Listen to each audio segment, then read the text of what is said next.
secara tidak sadar kalian produk-produk yang kalian gunakan itu sudah bersertif halal. Mengecek halal tuh melalui websitenya ya Bu ya? Betul. Kalau yang haram itu ada nasnya ya yang mengharamkannya. Kalau toyib itu baik. Tapi biasanya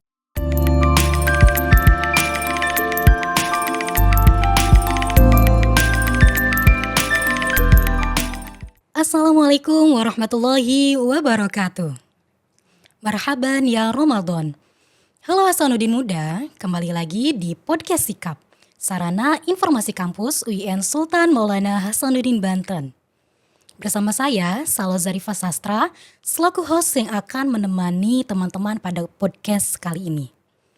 Nah teman-teman, pada bulan suci Ramadan ini kita tidak hanya menahan haus dan juga lapar. Akan tetapi kita diberi kesempatan untuk memperbaiki diri dan juga meningkatkan kualitas diri. Oleh karena itu pada podcast kali ini kita akan membahas mengenai bagaimana Ramadan dapat menjadi momentum penting untuk kita semua menerapkan konsep halal lifestyle dalam kehidupan sehari-hari. Tentu saja kita akan ditemani oleh narasumber kita yang sangat luar biasa sekali. Beliau merupakan salah satu dosen dari Fakultas Sains, yaitu Ibu Eris Sulistiati, SSI M Biotek. Untuk itu mari langsung saja kita sapa narasumber kita yang sangat luar biasa ini. Assalamualaikum Ibu. Apa kabar Ibu? baik. Alhamdulillah sehat ya Bu. Apakah lancar Bu puasanya? Alhamdulillah. Oke, alhamdulillah.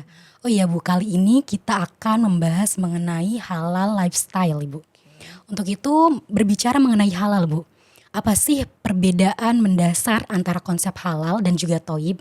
Apakah segala sesuatu yang halal itu sudah pasti toyib atau justru sebaliknya Bu? Oke, baik, terima kasih. Bagus sekali ya pertanyaan pembukanya. Yang pertama, kita mengetahui dulu ya apa itu halal dan apa itu thayyib. Nah, kalau halal memang di sini segala sesuatu ya itu hukumnya boleh ya atau diperbolehkan itu berdasarkan hukum fikih kecuali ada yang mengharamkannya seperti itu. Nah, yang pertama itu dalilnya dari mana ya yang kuatnya ya itu yang mengharamkannya satu ya tadi ya Quran dan juga hadis ya gitu. Jadi kalau yang haram sudah pasti itu biasanya tertulis gitu ya. Yang paling kuat itu tertulis di dalam Al-Quran dan hadis seperti itu. Nah, sebenarnya saya bukan orang syariahnya, jadi mungkin nanti koreksi saja apabila ada kesalahan. Jadi saya memang di sains ya. Jadi sepemahaman saya itu untuk halal sendiri berarti dia tidak bercampur dengan barang yang haram atau barangnya sendiri tidak haram seperti itu. Barang haram ini gitu ya. Jadi ada beberapa penyebab dari keharaman suatu bahan gitu ya atau zat ya. Yang pertama sudah pasti najis ya. Jadi untuk bahan-bahan najis itu ya berarti sudah pasti haram ya. Najis itu kan ada 3 ya. Najis itu ada najis besar, najis ringan, sama najis sedang gitu ya. Nah, kalau yang berat itu sudah pasti ya di dalam beberapa ayat juga sudah disebutkan bahwa babi dan turunannya, anjing dan turunannya itu memang secara zat itu diharamkan ya pada beberapa dalil dan juga tadi ya beberapa ayat di dalam Al-Quran. Berarti itu sudah haram ya, sudah berat gitu ya. Selanjutnya ada najis ringan. Kalau najis ringan itu hanya urin ya atau ya urin dari bayi laki-laki ya di bawah 2 tahun yang belum atau masih mengkonsumsi hanya ASI, tidak MPASI atau belum gitu ya, belum MPASI dan dia urinnya itu tadi termasuk ringan. Jadi bisa hanya tinggal dibersihkan saja. Nah, selanjutnya di antara ada najis berat dan ringan itu ada yang pertengahan. Nah, pertengahan itu ada banyak ya berbagai jenis najis yang tidak masuk ke berat ataupun ringan. Ya, contohnya darah ya. Darah kan kita tidak boleh mengkonsumsi darah, mohon maaf. Selanjutnya bangkai ya. Kita tidak boleh mengkonsumsi bangkai ya. Kecuali bangkai ikan gitu ya dan juga belalang seperti itu konsep haram itu sudah tertulis ya. Itu yang pertama, najis yang paling kuat. Yang kedua itu adalah bahan-bahan yang atau barang-barang yang kotor ya, sumber-sumber yang kotor itu seperti, air mani ya, selanjutnya, ada jalalah ya, jalalah itu, yang menjijikan lah ya itu, seperti belatung ya, kecoa ya, dan juga, mohon maaf kalau jalalah itu adalah ternak ya yang makan, barang-barang yang menjijikan seperti itu ya. Nah, sedangkan, hasyarat, nah kalau hasyarat, memang, apa ya, seperti hewan-hewan yang menjijikan seperti itu ya, itu bisa masuk dalam hasyarat seperti itu. Nah, selanjutnya yang memabukkan ya, eee, biasanya alkohol-alkohol dari industri Hammer ya, hasil fermentasi. Nah, itu memabukkan. Nah, biasanya, diberikan pada makanan, minuman ya, atau beberapa produk lain ya, tapi tadi ya harus dicek dulu alkoholnya berasal dari industri Hammer atau bukan. Kalau yang bukan itu biasanya dari, petrokimia ya, atau dari proses pencampuran bahan kimia itu, sifatnya, halal gitu ya, kecuali yang tadi ya berasal dari fermentasi, itu yang memabukkan. Selanjutnya apalagi ya, oke, binatang buas ya, yang bergigi bertaring gitu ya, nah itu juga tidak diperbolehkan. Atau, hewan-hewan yang, tidak diperbolehkan untuk dikonsumsi atau dibunuh ya, seperti burung hudhud gitu ya, itu tidak boleh. Selanjutnya, untuk fatwa MUI sendiri, untuk bagian tubuh manusia itu tidak boleh digunakan, gitu. Itu haram untuk digunakan pada setiap produk seperti itu. Jadi di sini halal itu jelas ya zatnya, dan satu lagi sebenarnya ada, cara, memilikinya ya, atau, cara mendapatkannya. Cara mendapatkannya banyak ya, tidak boleh maling gitu ya, tidak boleh, bersumber dari niat yang buruk seperti itu, dan juga halal prosesnya, tidak bercampur tadi dengan barang-barang yang haram ataupun najis seperti itu. Itu halal haram itu berarti jelas ya. Nah, di antara halal dan haram itu ada yang pertengahan. Ya, ada yang abu-abu.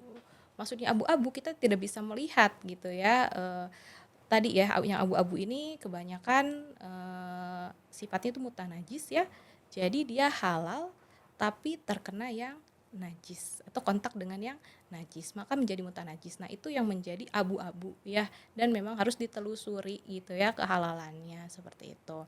Nah, selanjutnya kalau toyib gitu ya, kalau toyib, kita pahami, sebagai, apa ya, sifatnya itu baik ya, memenuhi unsurnya aman ya, juga bermanfaat ya, dan juga bersih gitu ya. Jadi, aman, bermanfaat, juga bersih, belum tentu halal zatnya gitu ya. Nah, yang toyib itu misalnya apa, tadi ya, barang-barang yang halal semua juga ya, kalau digunakan pada waktu tertentu ya dia, halal gitu ya, atau toyib juga seperti itu. Namun barang halal itu juga bisa jadi, tidak toyib. Nah, contohnya, nasi ya.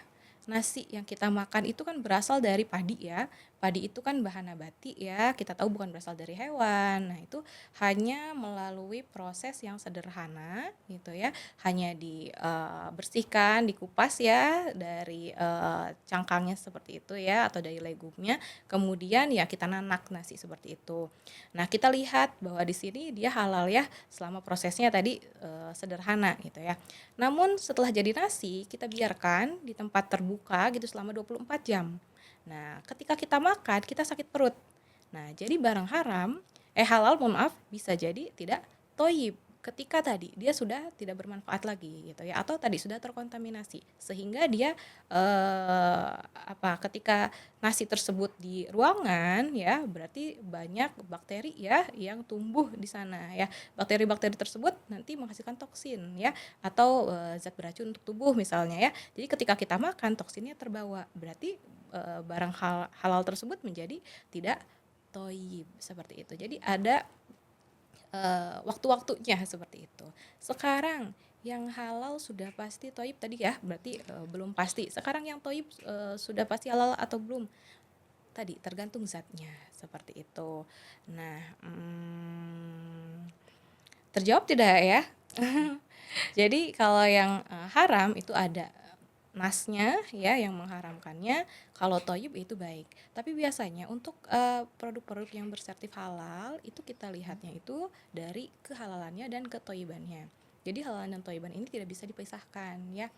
Sebagaimana kalau tidak salah di Al-Maidah ayat 88 ya, dan beberapa di ayat Al-Qur'an juga, kalau kita lihat ya, baca gitu ya, terjemahannya mumpung lagi Ramadan gitu ya, bisa mampir ke Al-Maidah ayat 88 ataupun An-Nahl ayat 114 kalau tidak salah ya. Pasti setiap menyebutkan halal itu digabungkan dengan kata toyib gitu ya. Halal lagi baik seperti itu. Nah, jadi halal ini konsepnya tadi ya, berarti dia tidak tidak dibatalkan gitu ya kehalalannya oleh tadi ya beberapa syarat yang sudah disebutkan di awal. Maka dari itu kalau kita lihat tadi penyebab keharaman gitu ya tadi ya, salah satunya ada zatnya itu dibuat dari tumbuhan atau hewan yang beracun, itu juga tidak boleh. Jadi sudah di dalamnya itu ada unsur toyibnya ya, ketika kita untuk memastikan ya dia itu halal atau haram gitu. Jadi seperti itu. Apakah bisa Iya. diterima ya? Alhamdulillah terjawab ya Bu. Oke, terima kasih Bu atas atas jawaban pertamanya ya Bu ya. Mungkin selanjutnya itu kalau dalam perspektif sains ya Bu, Ya. bagaimana sih kita bisa melihat konsep halal dan juga toib itu dapat relevan dengan kesehatan manusia Bu? Oke, baik, konsep konsep halal dan toyib ya pada kesehatan ya. Oke, kalau halal ya tadi ya, misalnya dari yang pertama najis yang, najis yang besar gitu ya. Nah, kita tahu, unsur dari babi dan anjing turunannya itu, memiliki banyak resiko, terhadap kesehatan manusia gitu ya. Di mana untuk babi sendiri, babi ini, merupakan hewan yang bisa menjadi inang bagi beberapa cacing ya di tubuhnya ya. Selanjutnya dia memakan atau dia hidup di tempat yang ekstrim ya. Dia memakan segala bentuk makanan yang ada di sekitarnya ya, termasuk ya di kubangannya itu ya bisa menjadi makanannya, sehingga tadi ya bisa menimbulkan berbagai macam penyakit itu masuk ya ke dalam tubuhnya, sehingga sesuatu yang tadi ya yang tidak toyib juga kalau dimakan kan jadi tidak jadi haram gitu ya tadi ya, ada beberapa penyakit di dalamnya ya, ada beberapa cacing. Selanjutnya untuk babi itu lemaknya itu kan lemak jenuh ya, apabila terlalu banyak dimakan juga tidak baik untuk kesehatan. Ya, selanjutnya tadi sih yang paling riskan memang kebersihan diri ya. Jadi kalau diri ini sudah terkontaminasi dengan yang haram, itu kalau sudah ada dalilnya seperti itu ya, di balik itu pasti ada kemudorotan seperti itu ya. Maka dari itu kita harus menjaga kebersihan diri. Nah, itu untuk babi ya. Untuk babi juga menjadi reservoir ya, atau dia bisa menjadi inang gitu ya untuk beberapa virus ya, bakteri ya yang berbahaya untuk kesehatan seperti itu. Itu untuk babi ya, dan anjing juga gitu ya. Selanjutnya apalagi selain anjing, babi tadi ya yang kotor-kotor ya, air mani dan lain sebagainya gitu ya, kecoa. Nah, itu juga kalau kita terkontaminasi kan jadi tidak halal dan tidak thayyib seperti itu ya. Itu untuk kesehatannya ya tadi ya, karena segala sesuatu yang diharamkan pasti memiliki makna ya atau hikmah ya di dalamnya. Jadi nah itu kebanyakan untuk kesehatan sih gitu ya, untuk yang najis-najis tersendiri itu ya. Apalagi ya contohnya ya. Oke, mungkin kita ke yang toyib ya. Kalau yang toyib, nah kenapa Bu harus toyib tadi ya? Mau yang halal, mau yang sebenarnya semua bahan kan diperbolehkan ya gitu. Ya kita harus memanfaatkannya di waktu yang tepat seperti itu, sehingga dia nilainya jadi baik untuk kesehatan kita. Contohnya gula ya, kalau kita makan dalam jumlah sedikit ya itu kan bermanfaat gitu ya. Sedangkan gula sendiri ya misalnya dimakan gitu ya oleh penderita diabetes, itu kadarnya walaupun sedikit kan akan berbeda dampaknya terhadap kesehatan bagi yang sakit dan yang sehat, seperti itu. Jadi dampak untuk toyib dan halal itu ya, itu sangat berdampak pada kesehatan itu ya relate sekali ya untuk kesehatan gitu ya. Maka dari itu ya banyak hikmah di belakang kata toyib dan halal itu ya. Gitu. Jadi penting sekali ya Bu menerapkan Betul, halal dan juga thayyib itu dalam kehidupan sehari-hari ya Bu ya. betul. Oke, untuk selanjutnya itu banyak nih Bu, orang-orang tuh menganggap halal dan juga thayyib itu hanya sekedar makanan saja ya Bu ya. Apakah pemikiran seperti itu tuh termasuk ke dalam pemikiran yang terlalu sempit begitu loh Bu? Oke, ini masuk ke halal lifestyle ya. Jadi untuk halal ini sekarang bukan hanya gaya hidup ya, tapi sudah tren global ya. Jadi ini juga berkorelasi dengan ekonomi ya. Nah, jadi ranah halal ini tidak hanya di makanan gitu ya, yang sepemahaman saya itu banyak sekali ya untuk ranah halalan itu. Yang pertama itu, nah menurut global, saya lupa ya itu ya, pokoknya di data BPJPH itu ya untuk di dunia ini tren halal ini semakin meningkat ya dari tahun 2025 sampai 2028 ini proyeksinya ya diproyeksikan dia akan terus naik ya. Jadi bukan hanya di Indonesia gitu ya. Nah, ini memberikan impact gitu ya, memberikan dampak pada perdagangan juga gitu ya. Jadi dimulai dari apa? Dimulai dari kesadaran konsumen ya akan pentingnya tadi ya halal dan toyib itu bagi kesehatan diri ya atau bagi kehidupan itu dampaknya ke arah sana sehingga dengan meningkatnya tadi ya kesadaran masyarakat itu juga meningkatkan gitu ya permintaan akan barang tadi ya atau yang bersertifikat halal gitu ya di suatu negara dan dunia itu menjadi meningkat itu di mana nah untuk UMKM untuk para pelaku usaha ya dengan adanya label halal itu bisa meningkatkan gitu ya nilai jualnya betul ya dan juga meningkatkan kualitas seperti itu untuk konsumennya kita lebih terjamin itu untuk menjaga diri gitu ya dari barang-barang yang haram seperti itu dan juga baik nah seperti itu nah sekarang ini sudah menjadi tren sehingga di dunia ini juga apa ya baik ekspor impor atau memang ketersediaan barang bersertifikat halal itu menjadi penting ya, menjadi nilai positif gitu ya untuk meningkatkan perekonomian seperti itu. Di bidang apa saja sih Bu ya untuk kehalalan ya? Pertama ya di bidang makanan minuman sudah pasti ya. Selanjutnya di bidang fashion ya, hijab ya dan lain-lain itu gini bahan apapun gitu ya yang berasal dari hewani ya maupun nabati yang sudah diproses gitu ya itu harus dicek ada tidak titik kritisnya atau titik di mana diragukan kehalalannya atau bisa jadi ada kontaminasi oleh barang-barang yang haram seperti itu ya.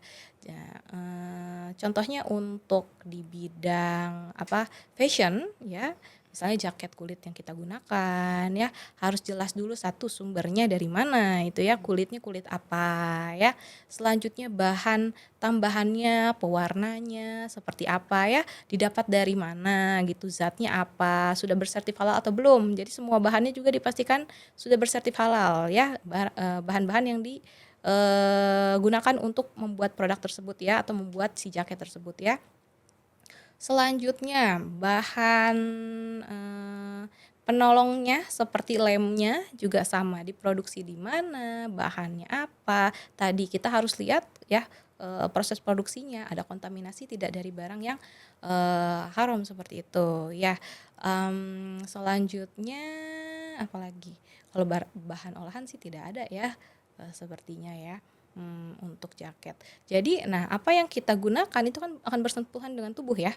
Otomatis tadi ya salah satunya itu adalah zatnya harus dipastikan dia halal seperti itu. Itu misalnya di fashion, belum lagi kerudung ya dan lain sebagainya. Tapi saya lihat gitu ya di kemarin ya BPJPH ya, itu juga dari Global Science, mohon maaf, Global Islamic Economic Global ya kalau nggak salah ya. Nah, itu Indonesia menjadi peringkat ke pertama kalau tidak salah ya untuk di fashion itu ya. Jadi produk-produk yang ada di Indonesia ya harus bersertif halal. Walaupun kalau kita cari kalau fashion masih sangat minim dibandingkan dengan makanan dan minuman seperti itu.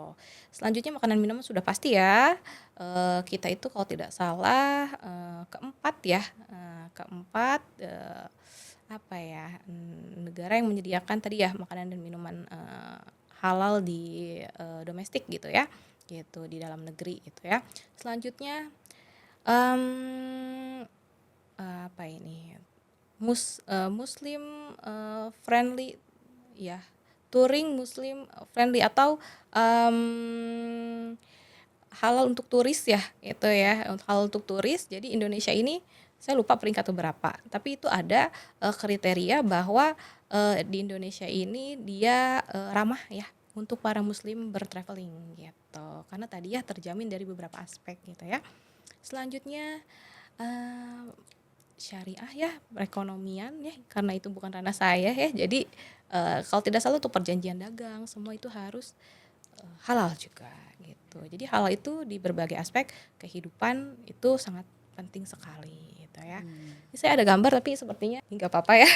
Jadi halal ini juga tadi ya ada fashion ya, ada Muslim friendly travel ya, ada Islamic finance gitu ya. Ada juga tadi di kosmetik dan obat-obatan. Nah itu juga sangat banyak permintaannya di dunia, terutama di Indonesia gitu ya. Nah nanti kita akan cek ya apakah saya membawa beberapa kosmetik di sini ya, apakah sudah bersertif halal atau tidak gitu ya. Tapi nanti untuk pertanyaan berikutnya saja gitu ya. Selanjutnya media dan rekreasi juga itu bisa harus bersertif halal. Namun sebenarnya saya belum ke arah sana ya. Jadi saya lebih ke makanan dan minuman untuk saat ini gitu ya di LPH. Gitu. Mungkin sudah terjawab? Oke, sudah terjawab alhamdulillah Ibu. Mungkin selanjutnya ya Bu ya. Seberapa penting sih mahasiswa zaman sekarang itu memahami bahwasannya contoh konkret halal itu bukan hanya sebagai dari bagian agama kan, tapi juga dari gaya hidup Bu. Seberapa penting ya?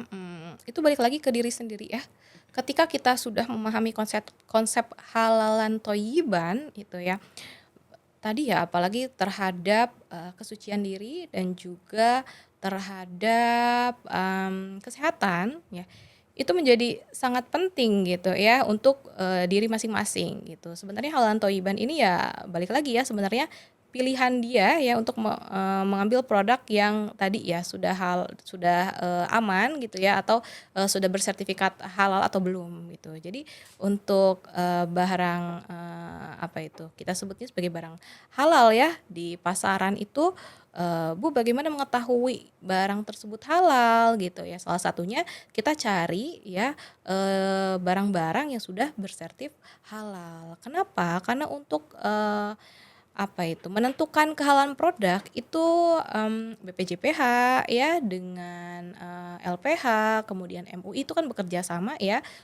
dengan asas tadi ya kehati-hatian yang abu-abu tersebut ya, karena kan kita tidak bisa melihat gitu ya najisnya ada tidak di tempat tersebut ya. Kadang kalau najis terlihat ataupun tidak ya, sedikit pun tercemar dari bahan-bahan najis gitu ya, itu sudah pasti haram seperti itu. Maka untuk mensertifikasi suatu produk itu melalui beberapa tahapan gitu ya, dari manajemennya gitu ya sudah menerapkan kriteria produk halal atau belum gitu ya. Selanjutnya dari bahannya, dari prosesnya gitu ya, itu ada apa ini titik kritisnya ya sudah terpenuhi, maksudnya sudah aman atau tidak gitu ya, tidak tercemar dari barang yang haram ataupun najis gitu ya. Nah kalau sudah clear barulah diketok palu gitu ya pada sidang fatwa bahwa produk tersebut halal. Jadi sebenarnya untuk kita memperoleh produk yang halal itu bisa dilihat dari apakah si produk tersebut sudah bersertif halal atau belum gitu. itu. Jadi bukan hanya mencantumkan logo halal ya atau mendaftarkan kehalalannya, tapi di balik logo halal itu ada proses ya, di mana ya tadi ya BPJPH selaku dari badan pemerintahan ya bekerja sama dengan LPH dan MUI untuk menentukan fatwa gitu ya dari bahan-bahan yang tadi yang kita tidak tahu apakah ini tidak terkontaminasi dengan yang haram atau bahannya dari bahan apa nih gitu ya. Jadi tadi ya lebih ke kita lihatnya bisa dari adanya logo halal gitu ya, dan jangan lupa ada nomor registrasinya seperti itu. Nah, tadi apa pertanyaan lagi? Pertanyaan itu kalau bicara mengenai lifestyle ya Bu ya, Mhm. contoh konkretnya dalam kehidupan mahasiswa itu seperti apa Bu? Oke, untuk konkretnya tadi betul. Bisa mengambil produk-produk yang sudah bersertif halal. Misalnya apa beli makanan ya, ya coba cek dulu ya yang halal-halal seperti itu dari logonya. Selanjutnya kosmetik juga sama gitu ya. Ini sudah menjadi kebutuhan sehari-hari ya, kosmetik dan juga seperti sabun dan lain sebagainya. Itu bisa dicek juga kehalalannya seperti itu. Itu ya contoh konkretnya ya yang bisa dilakukan oleh mahasiswa. Tapi tadi ya sifatnya itu tidak kaku ya. Jadi itu atas kesadaran diri gitu ya, atas kesadaran diri untuk memilih mana yang halal dan yang tidak. Jadi tidak untuk digembor-gemborkan gitu ya. Tidak memilih produk yang ini karena belum bersertif halal seperti itu. Tapi kita tidak bisa menilai ya bahwa dia itu ya haram kalau yang belum bersertif halal. Nah, itu. Tapi kita bisa mendorong produk tersebut yang tidak bersertif halal itu untuk disertifkan. Agar apa? Agar kita mengetahui, nah sudah diperiksa kan di sana ya, apakah dia betul-betul terjamin tidak kehalalannya. Kalau terjamin ya bisa digunakan seperti itu. Jadi sifatnya itu tidak mendiskriminasi gitu ya, gitu. Untuk yang kita ingin membeli produk yang halal, iya, tapi kan untuk diri kita sendiri gitu ya, menjaga diri kita gitu. Tapi tidak mendiskriminasi produk-produk yang belum bersertifikasi seperti itu. Itu untuk di mahasiswa ya, sehingga kita bisa mendukung ekosistem halal gitu ya, itu di masyarakat. Seperti itu contoh konkretnya. Nah, satu lagi selain kita bisa melihat dari apa itu logo halal ya, itu berarti zat dan produksinya sudah dipastikan halal. Nah, satu lagi untuk cara mendapatkannya ya. Jangan ya tadi ya misalnya ngambil tidak bayar gitu ya. Nah, itu juga kan jatuhnya jadi haram ya, barang halal kalau kita cara mendapatkannya tidak baik, ya itu juga jadi haram ya. Dan segala sesuatu yang tidak toyib dan tidak halal itu pasti ada hikmahnya tadi ya, balik lagi seperti itu ya. Jadi barang halal itu bukan cuma dari labelnya saja ya Bu yang halal, akan tetapi dari cara kita mendapatkannya itu seperti apa ya Bu? Betul, itu yang paling dekat dengan mahasiswa seperti itu ya. Oke Ibu. Nah Ibu, sekarang kan zamannya sudah mulai digital ya Bu. Dan untuk di era digital sekarang itu bagaimana sih cara kita untuk mengetahui segala sesuatu itu halal atau tidaknya Ibu? Oke, bagus sekali pertanyaannya. Ini sepertinya harus dipindahkan dulu HDMI-nya ke yang dua ya. Jadi nanti bisa dibuka ya di website di BPJPH misalnya. Nah, di sana sudah ada menu ya untuk kita mengecek apakah produk yang kita miliki ini sudah bersertif halal atau belum. Nah, jadi kalau misalnya di produknya tergambar logo halal dan ada nomor registrasinya, kita bisa langsung masukkan logo registrasinya ya. Nanti dimasukkan ke dalam kolom registrasi, kemudian kita cari. Nah, nanti mulai tuh keluar ya hasilnya ya. Nah, kalau keluar itu ada ya persis namanya betul, produsennya betul. Nah, berarti ya produk kita sudah bersertif halal gitu. Itu yang pertama ya. Kalau ada logo dan ada nomor registrasinya.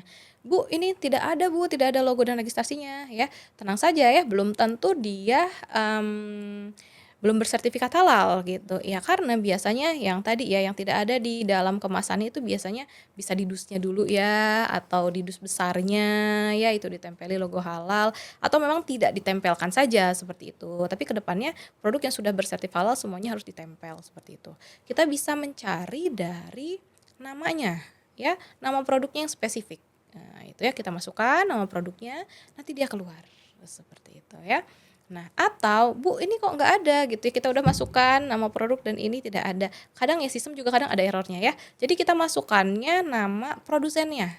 Kita lihat dari produsennya. Misalnya saya menggunakan, Didi Krim Wardah misalnya ya. Nah, kita masukkan, Wardahnya itu ya atau PT Wardahnya ya dimasukkan ya atau Paragon gitu ya. Nah, nanti kita akan cari di sana ya, produk yang kita miliki itu ada tidak di dalam daftar. Kalau ada berarti dia bersertif halal. Jadi bisa ditelusuri sampai sana. Nah, namun, halal ini sekarang sudah meluas ya ekosistem halalnya di kosmetik apalagi. Nah, jadi kita tidak usah khawatir ya apakah produk ini tidak, apakah produk yang kita gunakan gitu ya, dari luar misalnya ya, misalnya itu, skincare gitu ya, itu kan kebanyakan impor ya, ada impor, tapi yang lokal juga banyak gitu ya. Nah, "Bu, yang impor-impor ini seperti apa?" Nah, kita cari. Biasanya, untuk, kosmetik yang masuk ke Indonesia karena pasar Indonesia itu adalah muslim, biasanya sudah bersertif halal ya, dari mulai lipstik, kemudian apalagi, maskara gitu ya, alis, bedak, apalagi cushion itu sudah bersertif halal. Jadi karena ini tidak bisa dipraktekkan ya, jadi kalau dipraktekkan nih, misalnya nih saya bawa apa namanya, kosmetik lagi ya, kosmetik yang biasa saya gunakan, parfum, itu bisa dicek gitu. Sekarang produk lokal maupun produk impor sudah banyak yang bersertif halal. Karena tadi ya, tekanan dari pasar. Nah, didapat dari mana? Didapat dari kesadaran manusia sekarang sudah beralih ya pada, produk-produk yang halal dan thayyib, seperti itu. Jadi ada di website BPJPH itu, itu. Berarti sekarang tuh bisa ya Bu ya, Bisa. mengecek halal tuh melalui website-nya ya Bu ya? Betul, itu banyak Oke. sekali itu sudah.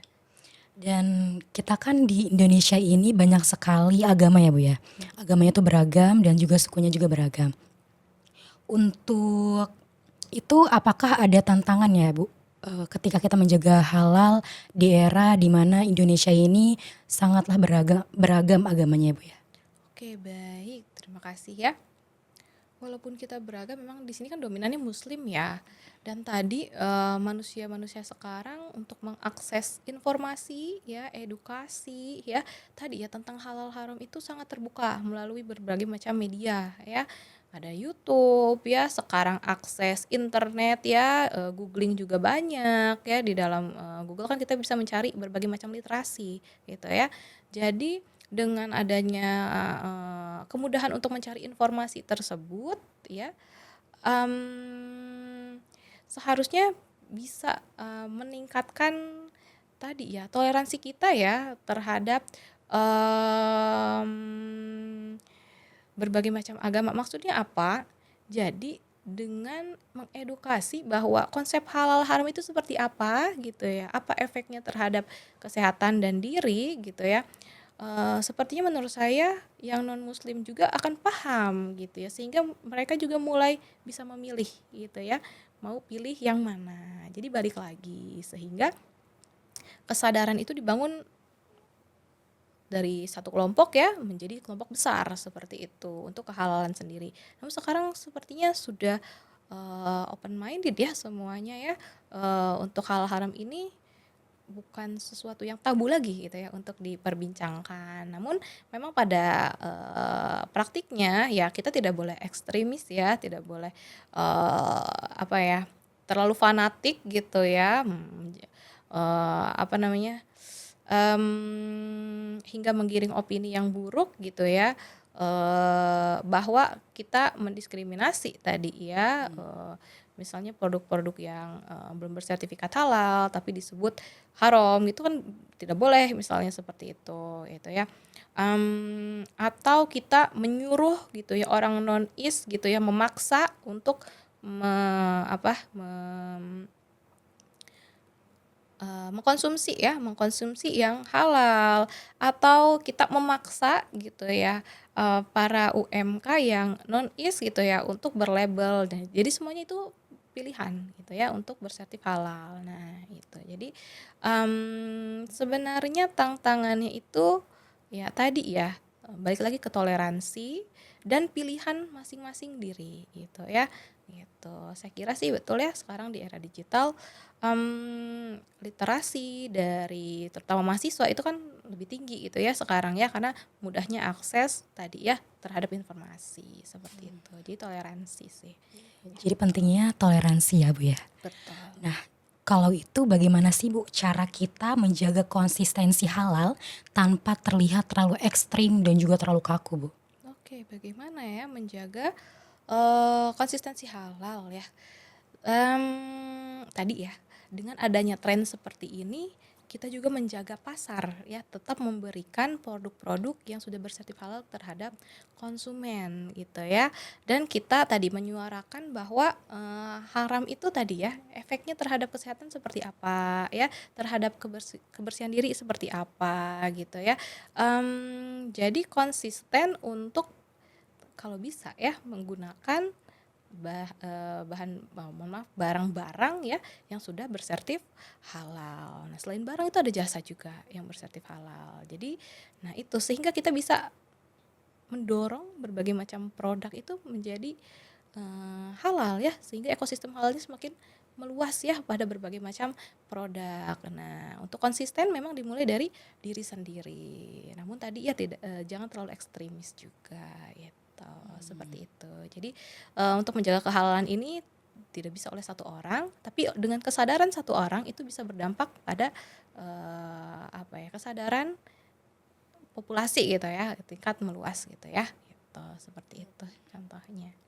Berarti pentingnya kesadaran diri ya Bu dalam menjaga konsistensi halal ini ya Bu.